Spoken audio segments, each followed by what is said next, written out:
گله که خوشم چون ورزش کش وان تولد زور ام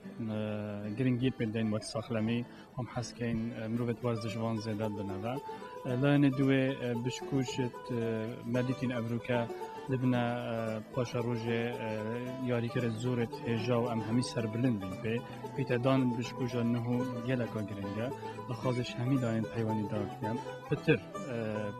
پیتر پیدن پیتر پشتوانی لب کنه و چون گفت بیا ام کل وان بشکوشا بکنه خودان دا کل آینده دا ام گله که مفایجی ور بینو پیسر بلندیشی ترس لای دارونیش بات و کسی که گله اشاره داد باره دارونی دا گله جارانج ما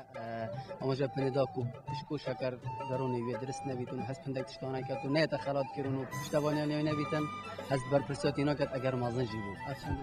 خب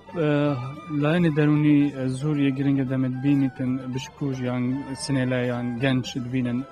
مازن پتر پیتا پیدن گرینگی کاروان دن و هاندان آوان کنه و اب خوشی پتر باوری خو هبیتن و پتر خود گلوان جداد بین آنکو هست آوان آخوان و هست آوان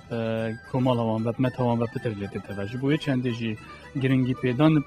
بشکوجا و خل کلین خودان ده پتر باوریان پوان مکم بید و ده پتر خل گل خلکی بین و گل کمال بین و ده هست آوان نتویجی بلندتر لیت ساقی برایز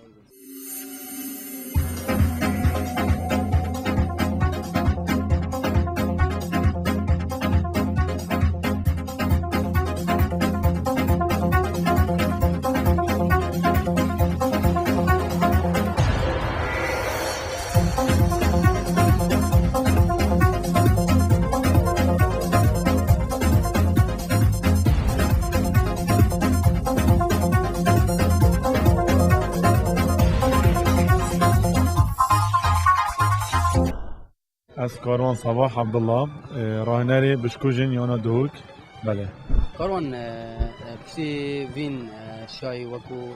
خلاتک وکو هاری کاری بو بشکوجین دوکی پاور کتاب ناف کری وین دوک لوب ایچن کیف خوشون به خلات کردن خودی از نشم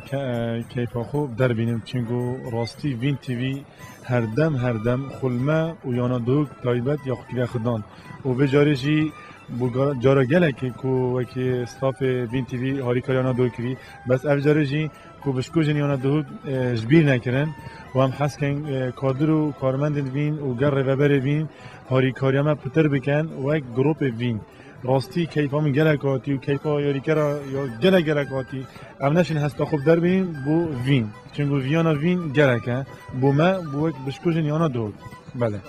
هم سپاس دعوت کن و هاری کاریانا کری و از خودش رویش روزت نکی بشن عمری خوب من کره کهید از آن کسی که هم وین. من سپاس